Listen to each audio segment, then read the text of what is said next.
Jadi cara berpikirnya harus nggak seperti itu. Cara berpikirnya begini.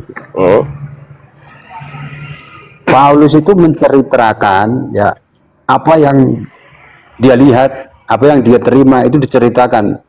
Bahannya dari mana? Bahannya dari Yesus. Ya. Nah, sekarang jadi, kalau dua-duanya datang, ini andai kata, kita pakai andai kata dulu, Pak. Kira-kira kalau derajat itu ada yang namanya, kalau dalam Al-Quran itu firman, kelas namanya firman. Kalau dia itu kelas-kelas di bawahnya namanya hadis.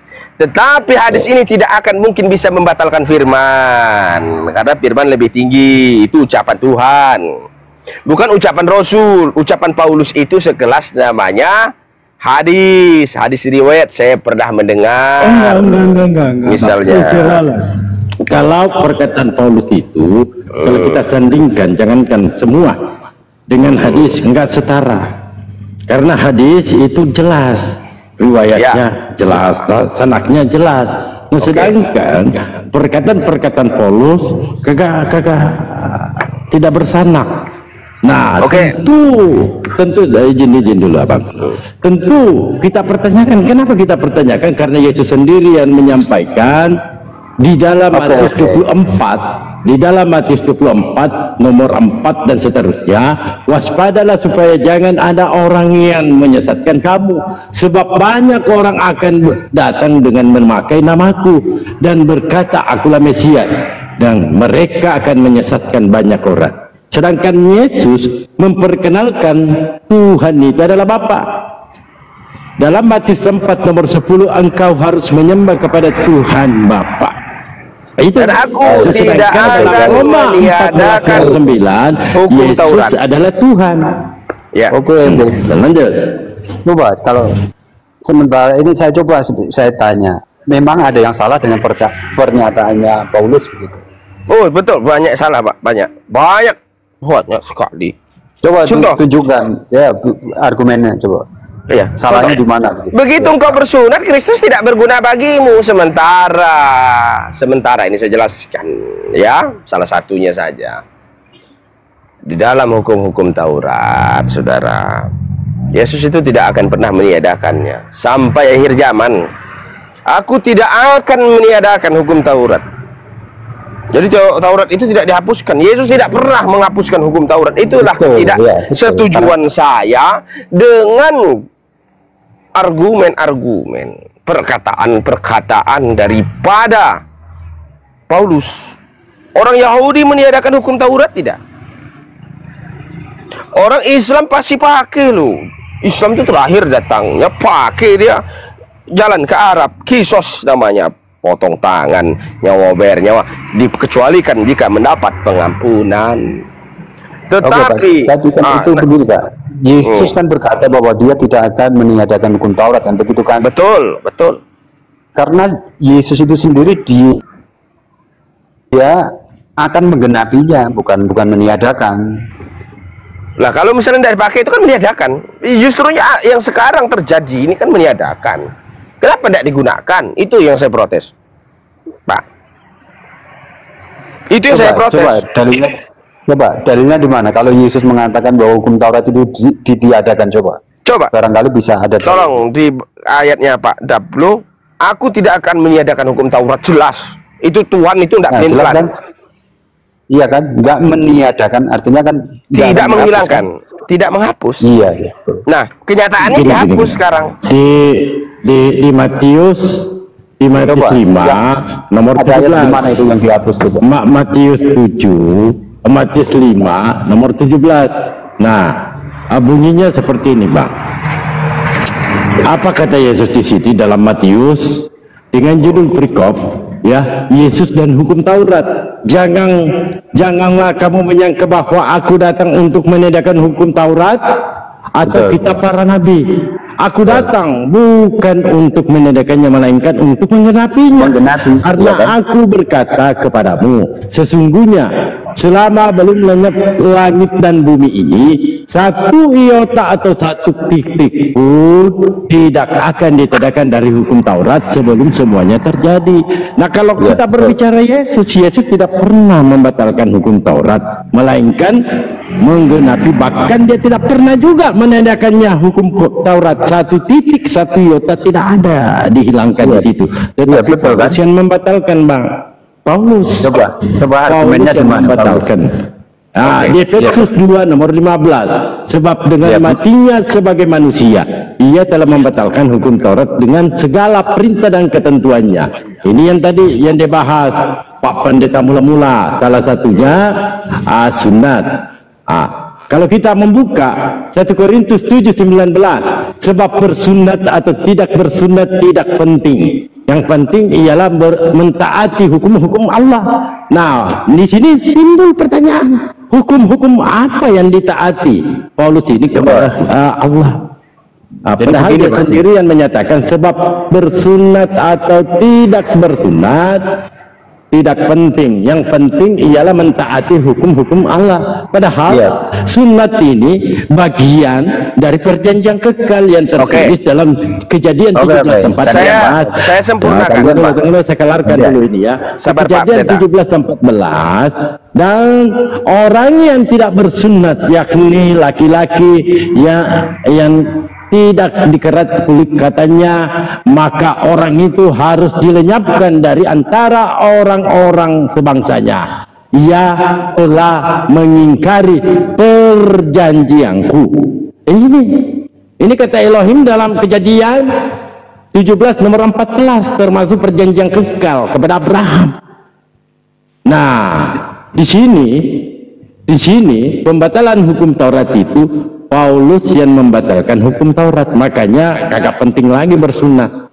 Gitu Abangku, lanjut. Oke. Saya sabar Pak Pendeta, sabar Pak ya. Saya akan beri tahu. Tentu Bapak tahu, Taurat itu adalah hukum yang diberikan Allah kepada Musa. Betul? Betul, itu di Keluaran 20 itu. Oke.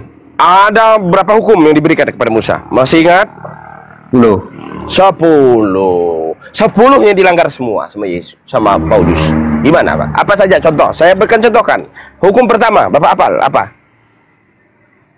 Jangan ilah-ilah lain di hadapanku. Ya. Keluaran 10 nomor 3. Hanya ilah Pak, tidak boleh di luar daripada ilah. Tidak ada Roh Kudus, tidak ada dan lain-lainnya. Yang kedua, apa hukumnya Pak? Yang kedua, nanti Bapak sangkal gak apa-apa. Yang kedua apa? Singkat Bapak. Jangan membuat patung menyerupai apapun maupun tidak dibuat patung di darat. Jadi begini Pak. Yang sabar Pak, sabar. Yang ketiga apa Pak? Ya, satunya coba saya jelaskan ini. Jangan ada ilah lain di depanmu, itu artinya tahu nggak Bapak? Iya Pak. Artinya jangan ada Allah lain di depanmu, itu artinya Yesus jadi ilah. Yesus jadi ilah. Jangan dulu. Yesus itu pada hakikatnya satu loh.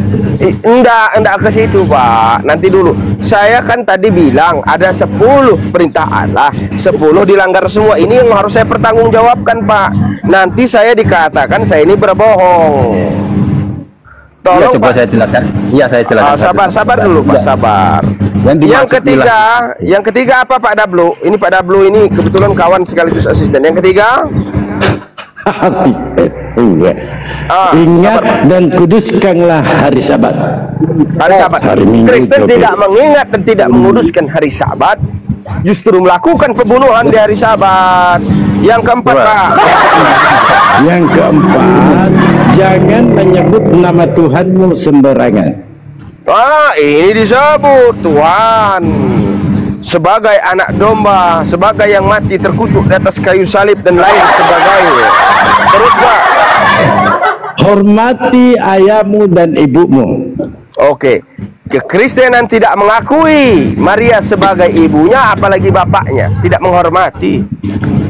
Terus tidak menghormati, gagal, tidak menghormati gagal. karena tidak ada Jangan membunyi, jangan membunyi. Yesus dibunuh di atas kayu salib. Terus, Terus jangan berzina, jangan berzina. Jangan berzina. Siapa yang dikatakan Oten sebagai orang berzina. pesundal itu? Sebagai orang pesundal itu.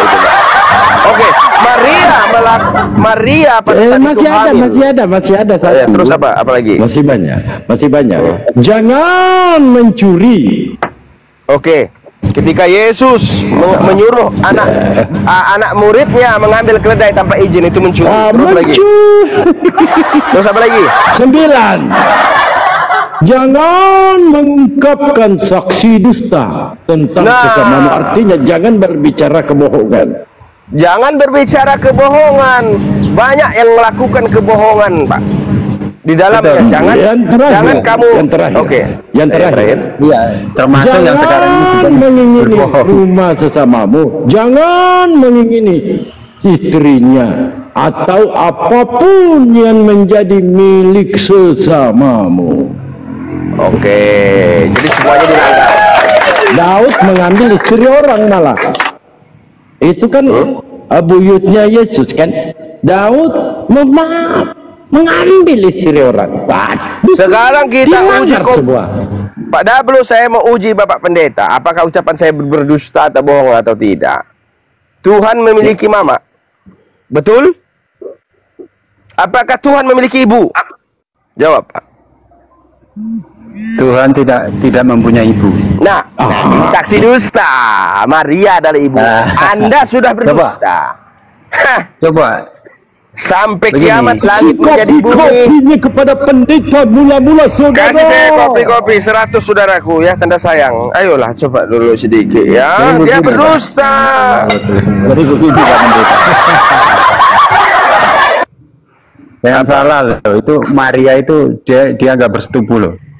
Loh, jadi bukan mamanya, bukan mamanya dia. Yesus dalam kandungannya. Bukan mamanya. Izin dulu saya luruskan dulu. Jadi pertanyaan Ya, itu pendeta hanya mula-mula ini Pak Lukas, dia pertanyakan gini, apakah Maria ini ibu Tuhan? Dia tidak bertanya tentang berhubungannya. Apakah Maria ini adalah ibunya Yesus? Betul. Itu pertanyaannya. Memang dia itu ibu itu hanya sebuah sebutan saja, tapi bukan karena dia ini karena melahirkan. Anda pernah lalu dengar dia- cerita Malin Kundang ketika seorang anak tidak mengakui ibunya dikatakan didurhaka, dikutuk jadi batu. Bapak tahu apa hukumannya tidak mengakui seorang ibu? Tahu nggak? Maka dikatakan di dalam 10 perintah Allah itu hormati orang tuamu. Ini apa yang diajarkan akhlak itu. Saya menyadarkan saudara ya, dengan bimbingan yang sebenar-benarnya atas nama Tuhan yang sejatinya Tuhan. Ya. Anda main ke Padang Sumatera Barat, Anda ke sana pinggir laut, ada patungnya, dia masih jongkok di sana jadi batu, Malin Kundang, tidak mengakui ibunya karena dia sudah kaya. Jadi jangan seperti itu saudara ya. Kalaupun ibu saya seorang babi, saya bersumpah atas nama Allah yang menguasai siang dan malam, menguasai gelap dan terang, menguasai hidup dan mati saya akan mengakui dia ibu saya walaupun dia seekor babi.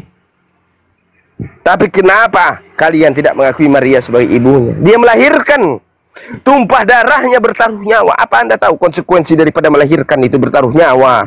Saudara menganggap remeh. Tunggu dulu Pak Pendeta mula-mula. Jadi Pak Lukas ini melanggar tadi hukum 10 perintah. Taurat, jangan berkata dusta. Jangan berkata dusta dan jangan Jadi tidak menghormati orang tua. Dua yang dilanggarnya, pertama jangan berkata dusta, hormati ibu dan ayahmu. Dilanggar. Dilanggar. Ini sudah pelanggaran. Saya sebenarnya capek jadi pendeta ini, saudara.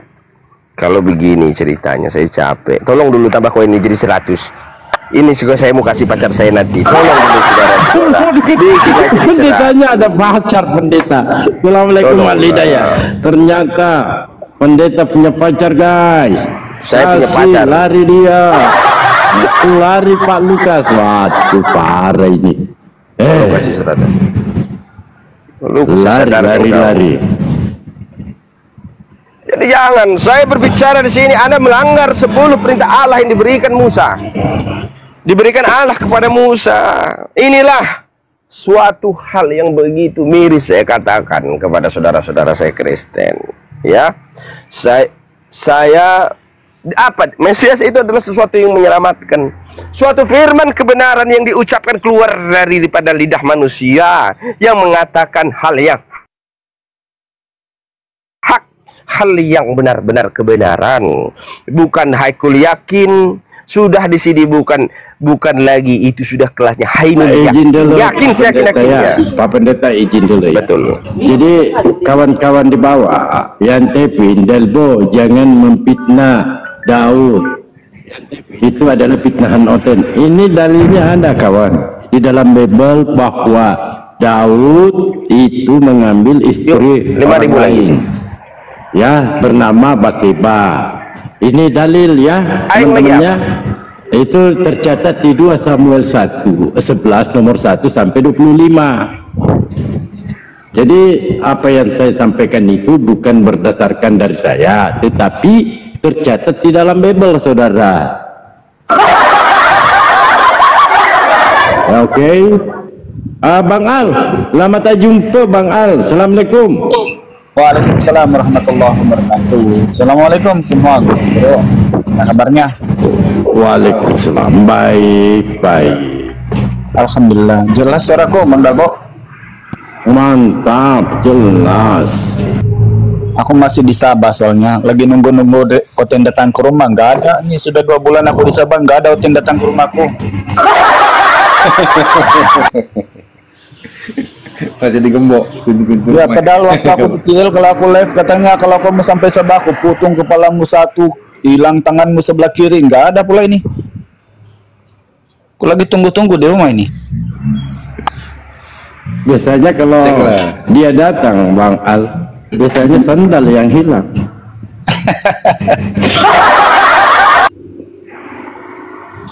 400 yang nonton. Ini 400 yang nonton. Tolong dulu kalau ada yang mau nyangkal, ayo naik sini kalian. Ku habisi kalian semua.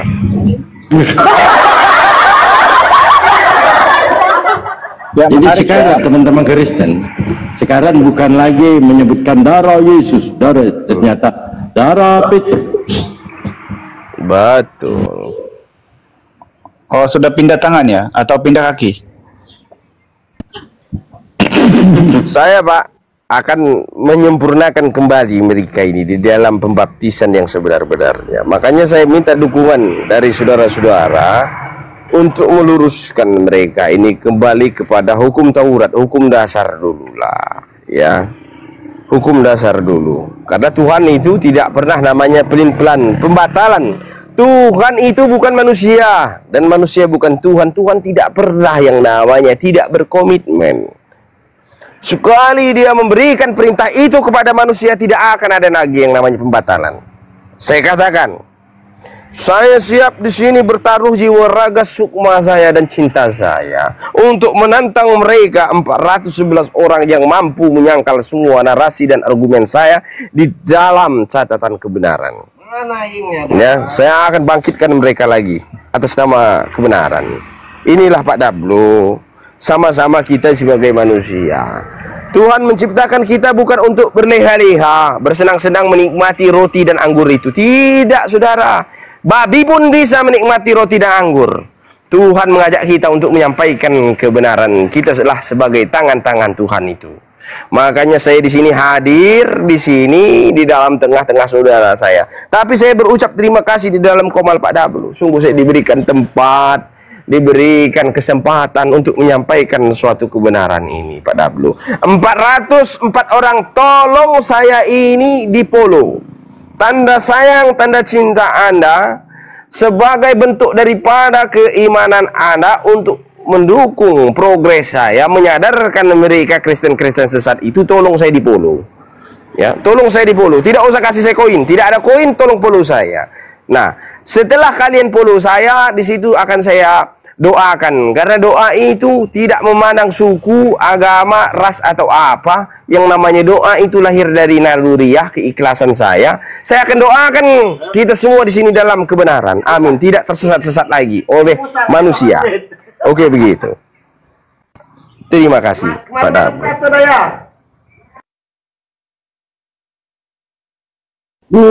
Gak binasa ya. Untung kau ada juga ini.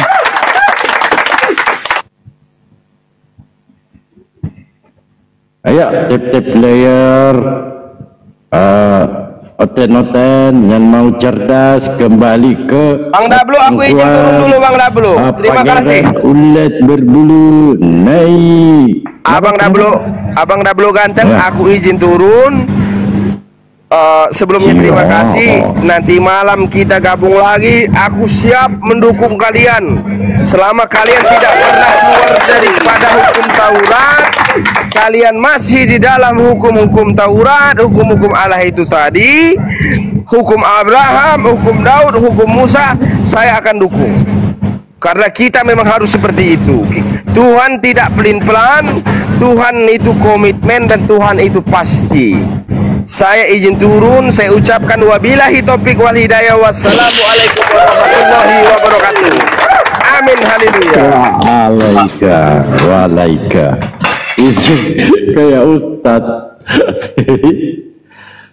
Jadi itu adalah Pak Pendeta mula-mula, teman-temannya. Jadi beliau bukan Muslim. Dia turun dulu karena pacarnya menunggu. Dia punya pacar loh.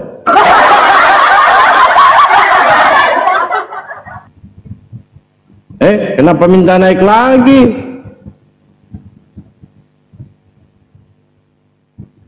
Ada apa-apa yang tertinggal, Abang? Sendal buncung. Sendalnya mungkin ketinggalan. Kepencet dia, kepencet. Gimana Bang Al? Ya, siap. Di rumah sudah, di rumah. Iya, di rumah. Oke, saya carikan domba ya. Domba dompla.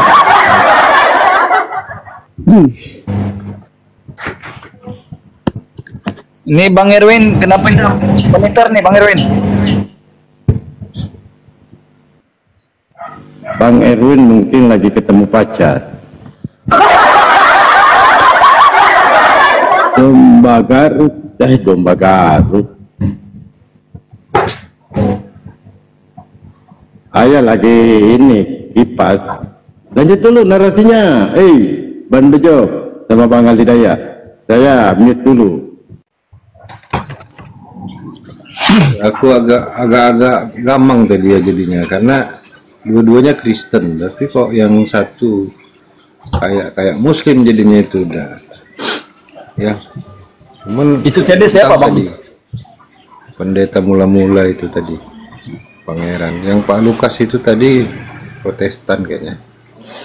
Yang mula-mula itu? Mula-mula dari Katolik kemungkinan. Itu dulu Bang Al. Sama Bang Alidaya main sikat. Itu lari dia. Masih ingat sore-sore itu.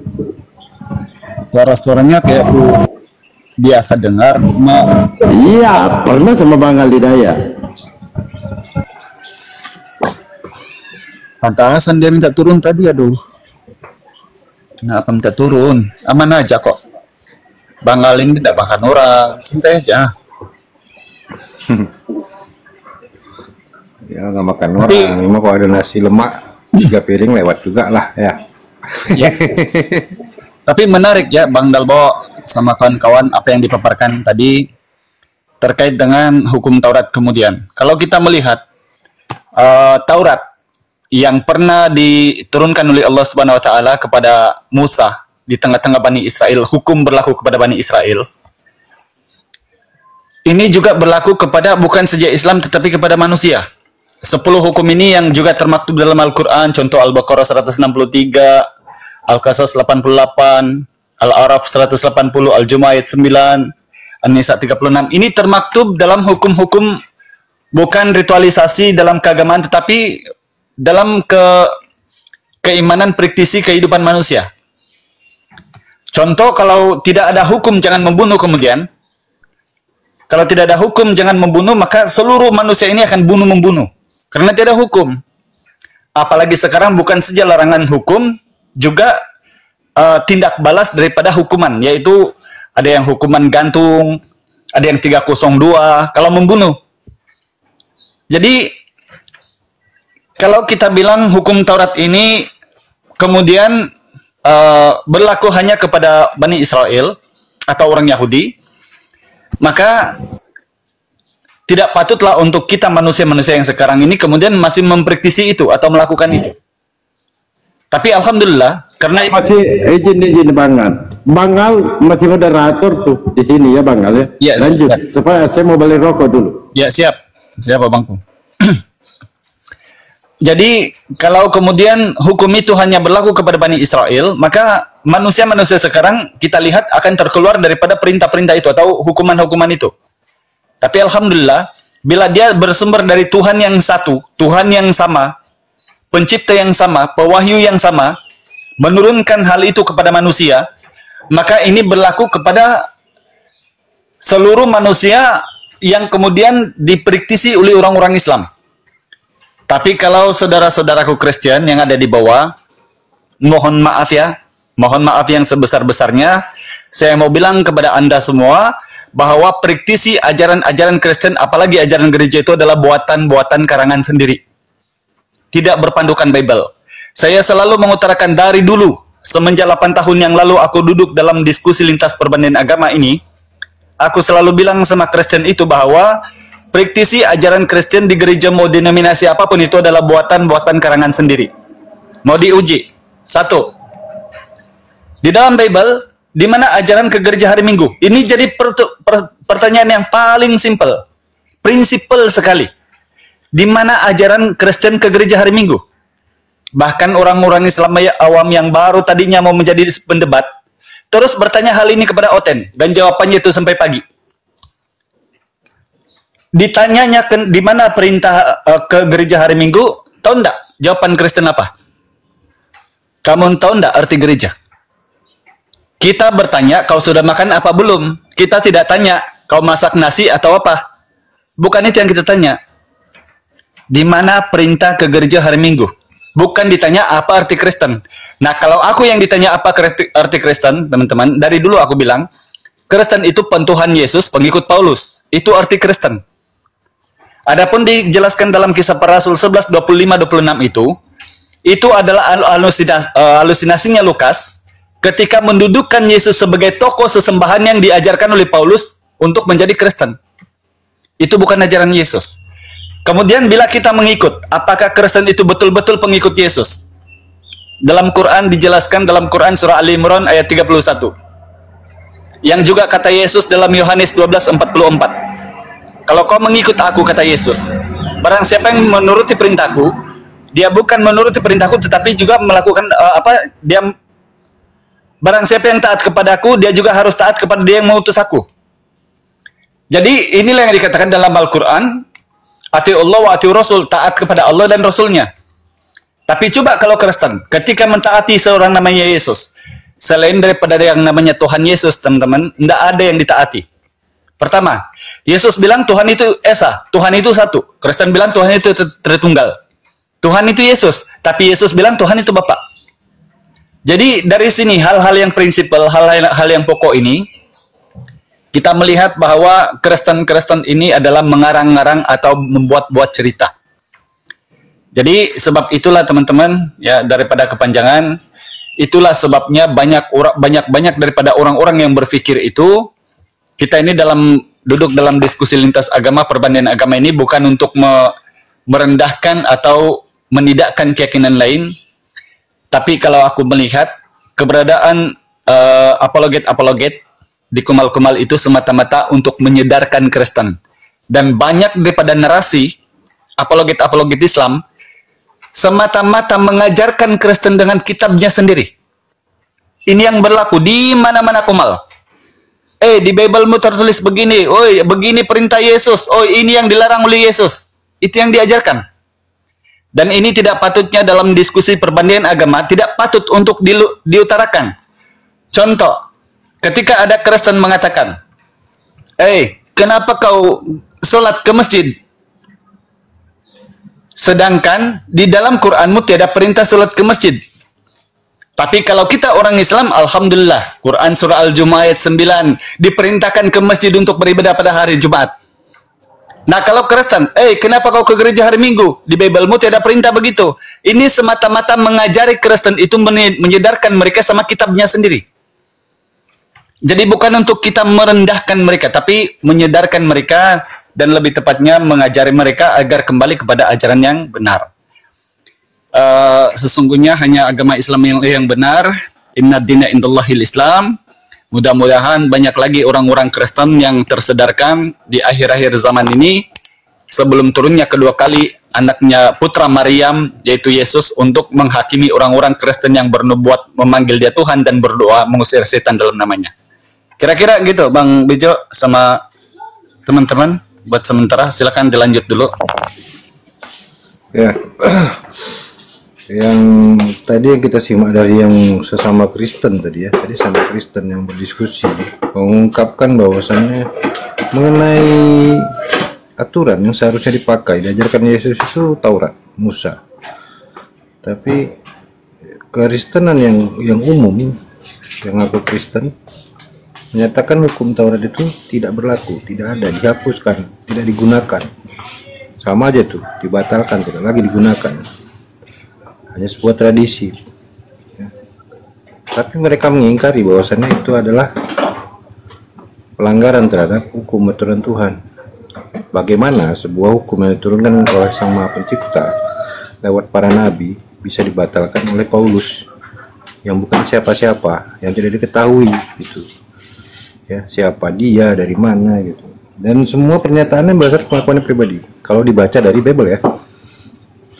Karena Bible yang dituliskan itu 14 bagian itu dari dia gitu. Ya. Ini satu bagian saja ya tentang pembatalan Taurat. Belum lagi isinya tadi dijabarkan tentang 10 perintah Tuhan.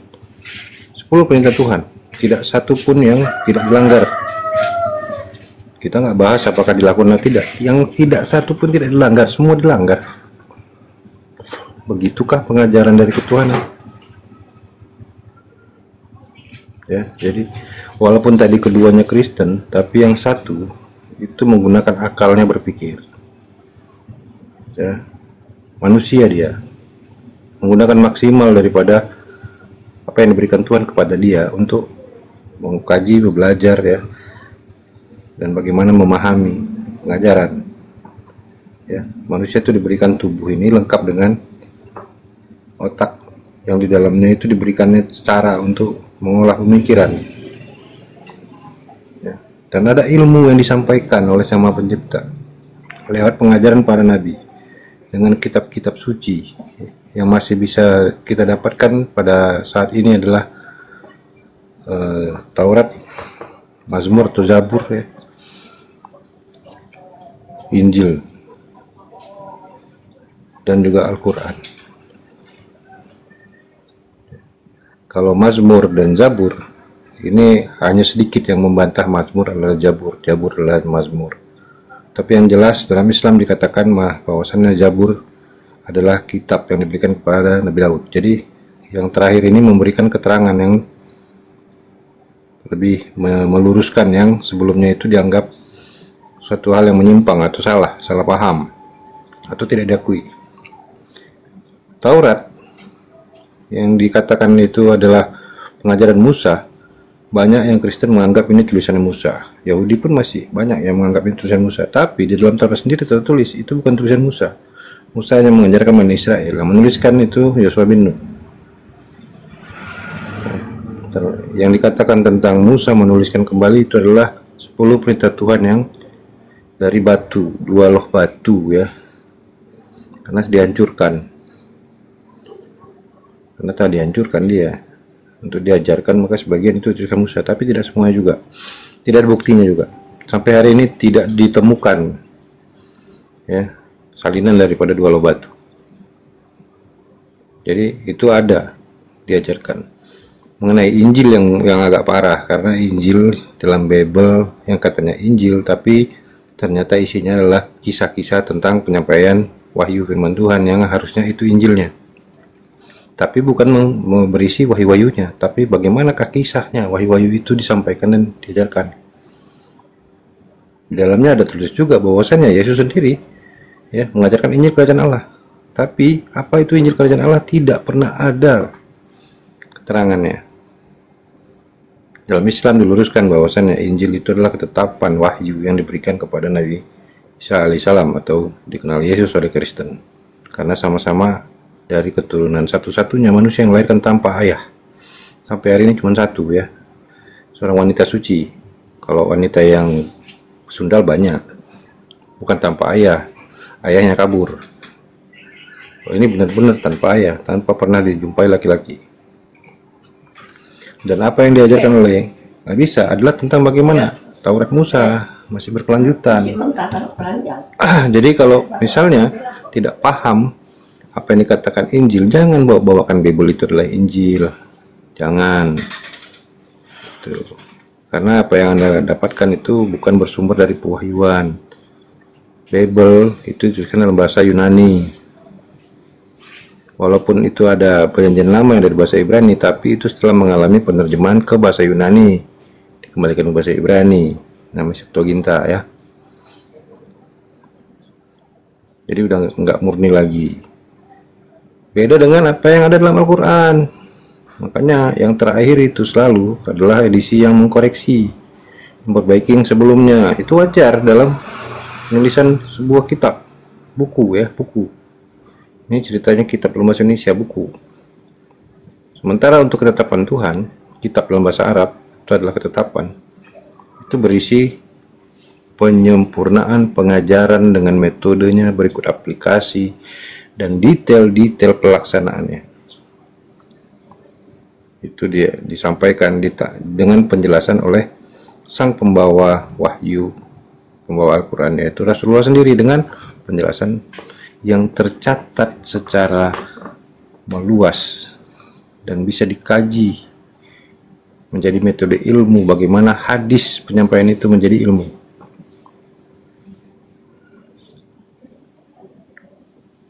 Ya.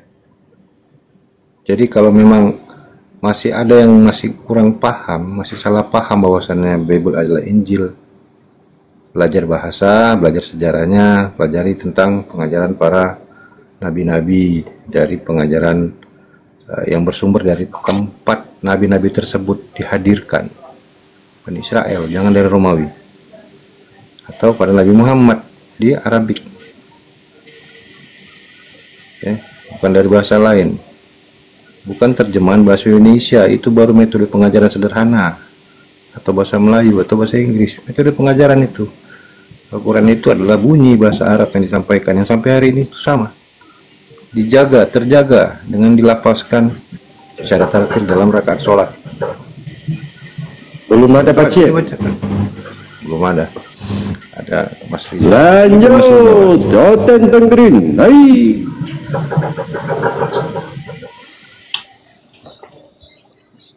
Mbak Masli ya, Mbak Masli.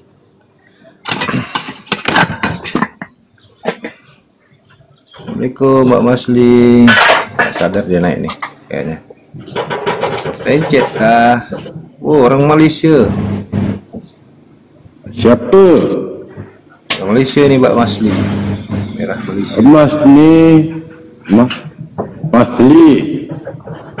Kakak Masli. Assalamualaikum.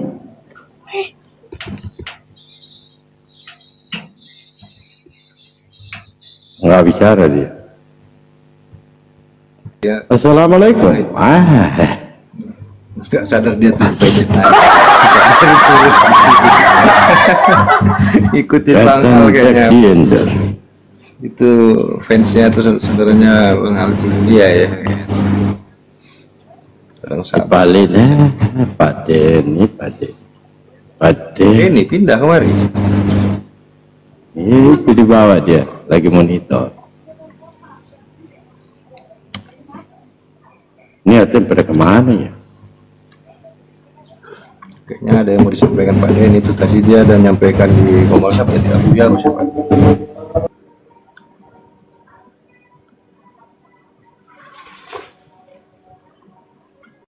Lanjut Bang Bejo. Ya, jadi kalau masih ada yang percaya kepada Yesus Tuhan ya, pengajaran Kristen di gereja itu adalah pengajaran dari Yesus, coba naik dulu ya, karena tadi udah ada nih Kristen yang pendeta katanya tidak percaya itu ya, tidak percaya tentang pengajaran itu. Pendeta loh ya tadi ya, pangeran mula-mula tadi pendeta kan itu, pendeta mula-mula itu. Diajak diskusi ya, kalau memang paham, memang kamu Kristen harusnya kamu paham ajaran Kristen. Jangan naik kemari malah bertanya tentang Kristen ya. Jelaskan tentang Kristen, bertanya tentang Islam. Kami yang jelaskan tentang Islam. Jangan naik kemari cuman merajuk ya. Capek kali kami dengar ya, merajuk aja. Oten yang mau sadar silakan naik.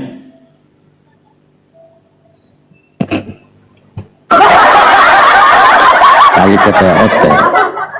Kok begini temanya? Oten mau sadar naik.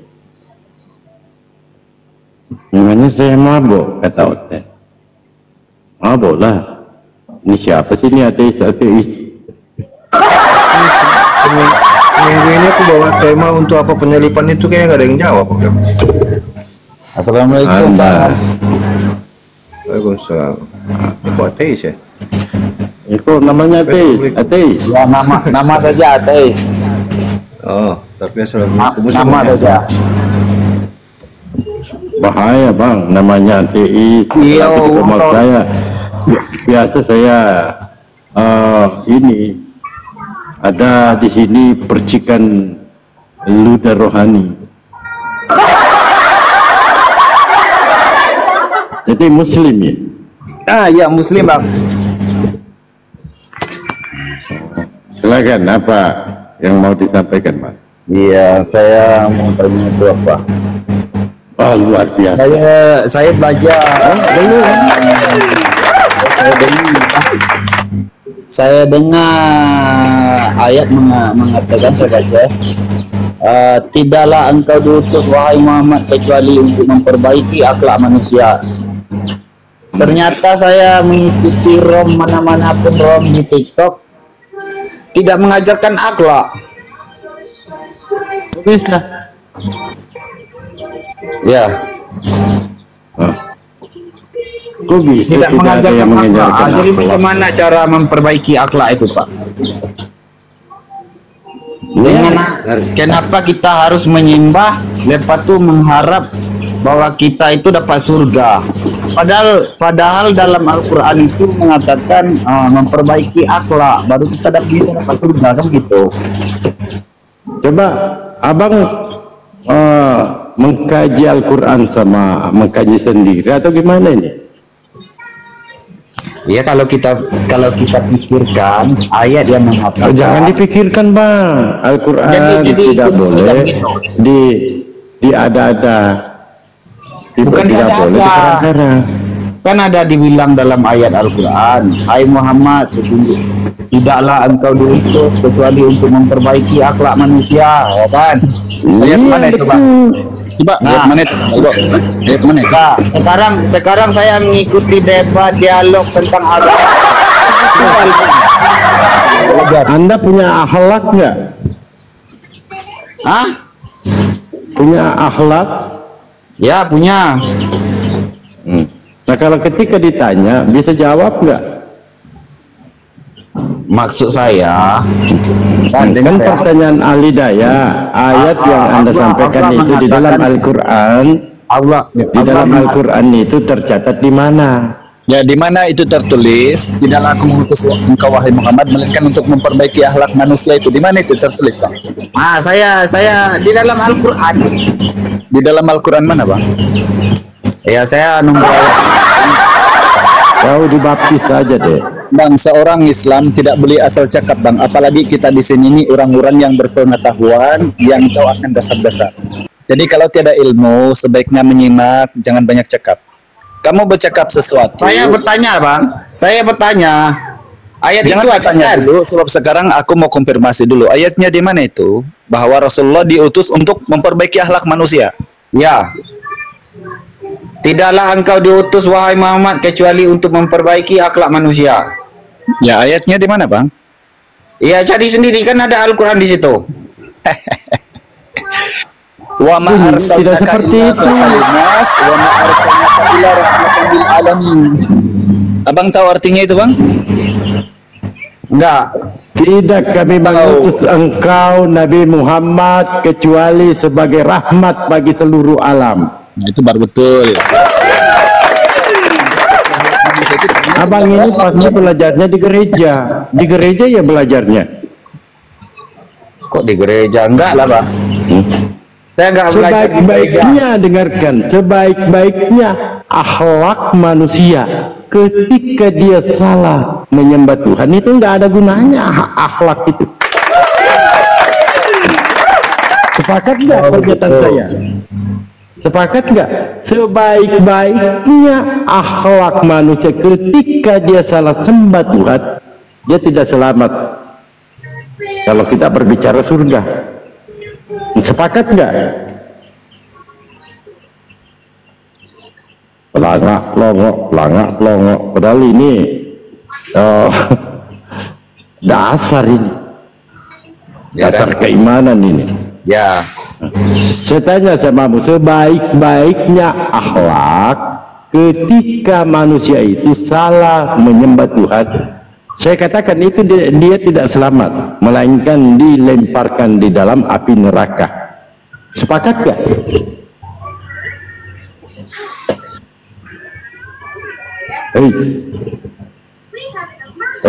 Sepakat nggak?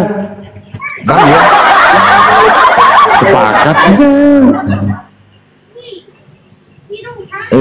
Saya bertanya tadi, saya padukan Kamu belajar dulu, bertanya aja, dongo, beleng-beleng kayak centeng kiri. Ya, saya perlukan itu saja. Saya kan mengatakan, kan Anda berbicara akhlak nih. Saya katakan, sebaik-baiknya akhlakmu, kalau kamu salah menyembah Tuhan, kamu kagak selamat. Ya. Betul. Betul nggak? Ya. Lalu kamu kenapa karang-karang Al-Quran? Jadi harus menyembah dulu. Nggak perlu buat kerja. Tuyul. Menyembah itu kewajiban manusia, kerja itu kebutuhan manusia.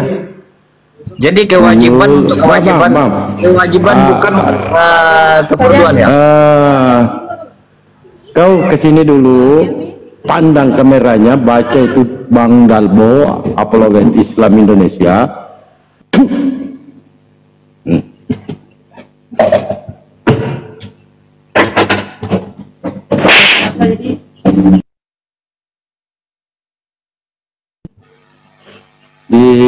Disampaikan malah pelintir. Menyembah itu bukan berarti kita nggak kerja. Kita sholat tetap kerja, centeng diri, dongo.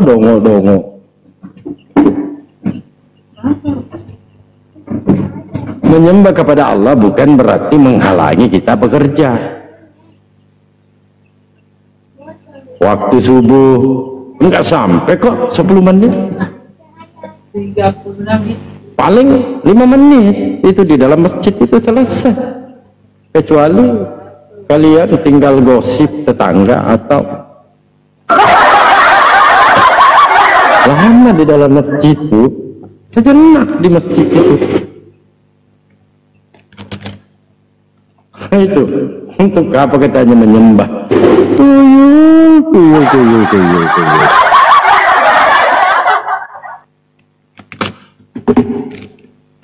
Karena adanya perintah, maka kami menyembah kepada Allah. Di surat Taha ayat 14, kami diperintahkan untuk mengingat Allah dengan cara apa? Dengan cara sholat. Itu Coten Tenggiri tengok namanya ateis, ngaku Islam, ternyata Coten Tenggiri. Yang pertama ngaku ateis, namanya ateis, ngaku Islam, tapi jiwanya jiwa Coten Tenggiri. Berpikir kami ini umat Islam, ya, botol seperti mereka. Kami tahu. Baru langkah-langkahmu saja Coten Tenggiri kami sudah mengenal. Baru jauh kau itu, kami sudah mencium aroma amis. Ini Coten Tenggiri. Apapun narasi kami sudah tahu bahwa ente itu adalah Coten Tenggiri.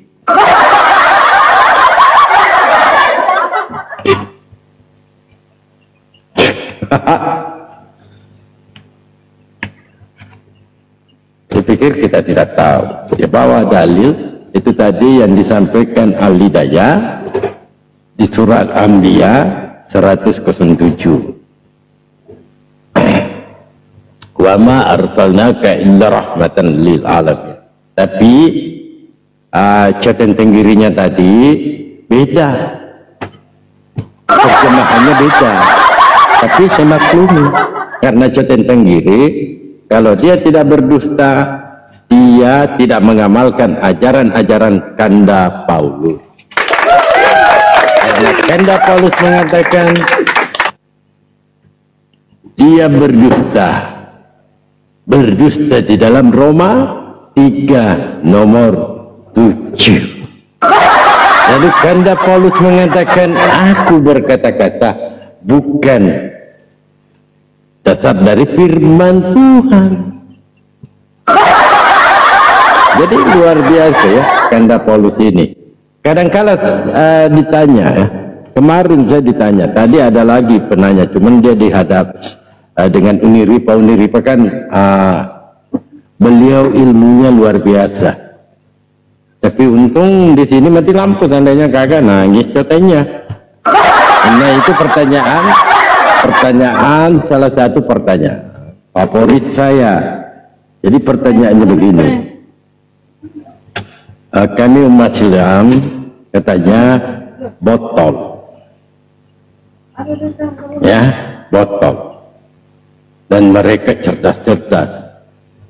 Mana lebih cerdas, Nabi Muhammad atau Paulus?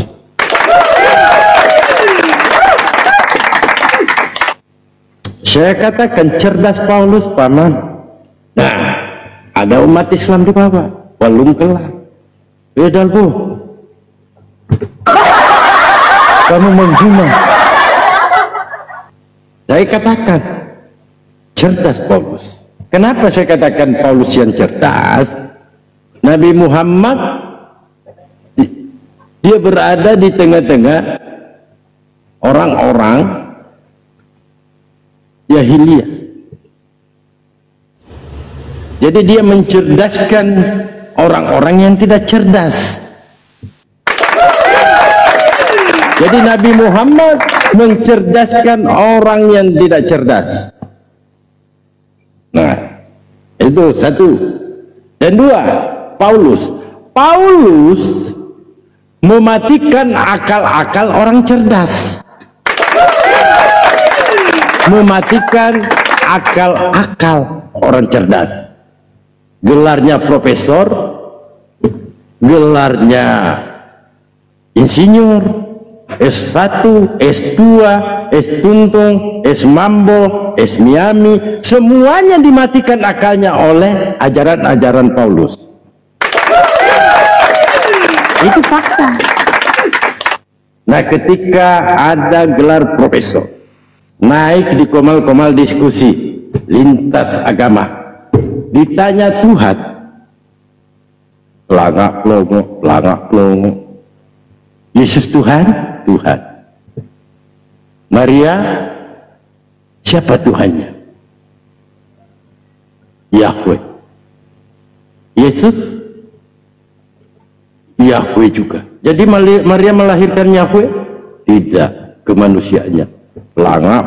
Padahal ini gelarnya, ini pendidikannya tinggi loh. Dia punya gelar, tapi mampu dimatikan akalnya oleh ajaran Paulus. Itu jawaban simple dan menabok orang-orang centeng giri yang niatnya bertanya tapi narasi menghujat.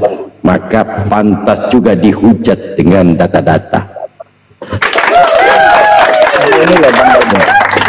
Yang paling kentara, yang paling jelas kecerdasan oten-oten, mereka boleh kemudian membuat Tuhan itu jadi manusia. Itu. Sementara Betul. tolol-tololnya orang Islam, dia tidak boleh menjadikan yang namanya pencipta itu ciptaan. Itu. Di sini perbedaannya yang paling jelas. Oten yang paling pintar, ketika meyakini Tuhan itu menjadi orang, maka pernah aku tanya itu anakku, umurnya 7 tahun, 5 tahun anakku. Nak, kau percaya tidak? Tuhan dilahirkan oleh manusia. Apa bilang anakku? Tambahi adik, Pak, mana tahu mama melahirkan Tuhan. Coba. Anak ini 5 tahun ini. Jadi bagaimana kita mendudukkan Oten yang doktor sebagai otoritas kedokteran pengajar kepada manusia yang berpikir? Tidak boleh. Karena yakin aku, Bang Dalbo, Oten-Oten yang gelarnya doktor itu tidak tahu satu ayat pun Bible. Tidak ada. Bahkan rata-rata Oten yang ada di kampung, di pedalaman, ayat Bible-nya mereka, satu ayat pun mereka tidak tahu. Sebab mereka hanya ikut-ikut apa yang disuruh buat oleh orang-orang, ataupun ajaran turun-temurun itu saja yang dibuat. Bukan mengkaji kitab. Gitu. Itu Bang Dalbo ada anjir itu dibawa baru naik. Anjir. Salam. Selamat malam. Selamat malam. Waalaikumsalam Bang. Islam Bang. Oh, waalaikumsalam. Nyimak aja Bang. Iya. Jelas ya. Jadi perbandingan kecerdasan antara kami dengan Coten Tenggiri, ya cerdaslah Oten. Kenapa saya katakan cerdas Oten? Jangankan manusia, Tuhan saja diperintah oleh Oten. Yesus mengatakan engkau harus menyembah kepada Tuhan Bapa. Apa kata Oten? Tidak, kau yang saya sembah. Tuhan mengatur manusia, Oten yang mengatur Tuhan. Itu fakta.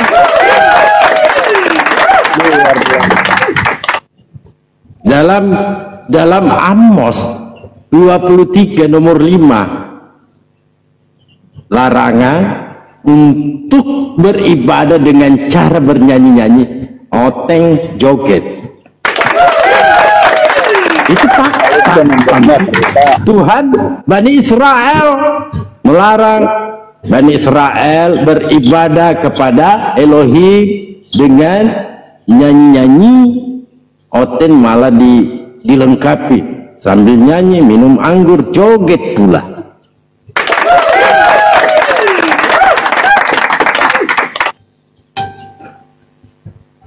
Ayo, saya pernah ketemu Yesus. Bahaya ini paman, Bang Al.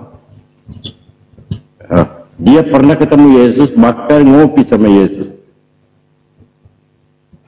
Wah, bahaya ini. Yang benar nih. Banyak Yesus di dunia Bang Dalbo. Oh iya. Kata Matius, Pak Al Matius, kan ada Matius nih, beliau sudah mualaf. Dulu pernah ya dengarkan berdiskusi juga dengan Bang Al dulu.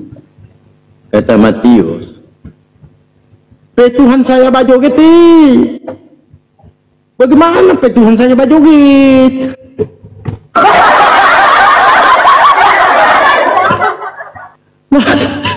Masa Tuhan saya joget? Nah disitulah Matius mulai dia berpikir.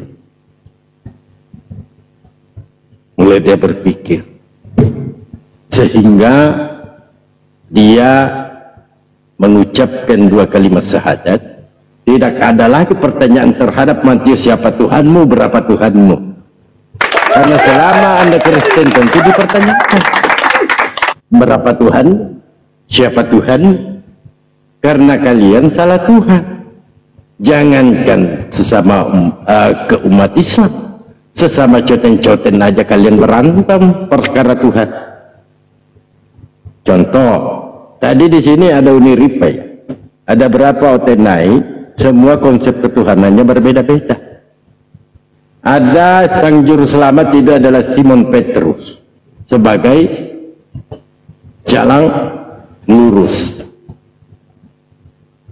Ada pula yang mengatakan Tuhan itu ada 3, dan yang lebih aneh ada juga yang mengatakan Yahweh itu adalah iblis. Nah, mereka cakar-cakar. Karena yang satunya mengatakan Yahweh itu Yesus, yang satunya mengatakan Yahweh itu iblis. Coba umat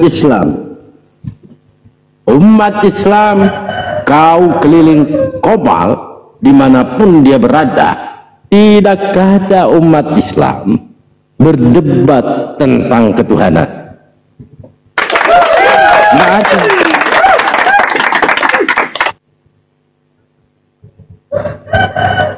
Ya itu Buruni, Yahweh itu iblis. Pak Ipo juga, Abang Ipo itu sudah umur berapa itu Bang Alida ya? 60-an kah Bang Ipo itu? Ipo juga mengatakan Yahweh itu adalah iblis.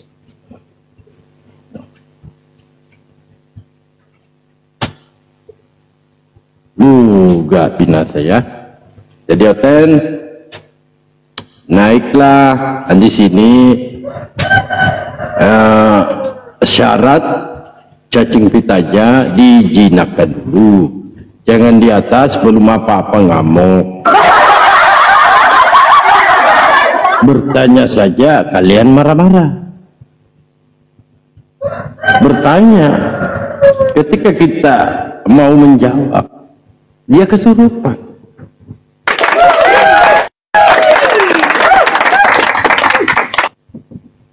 Ditanya, lebih kesurupan dia. Bertanya kesurupan, jadi nggak bisa coten ini. Makanya cotennya kalau mau naik di Komal, cacing pitanya dijinakkan dulu, kasih dulu dedak supaya kata kalau kau naik di sini bisa kondusif Komal kita ini ya. Lanjut Bang Bejo, Bro Erwin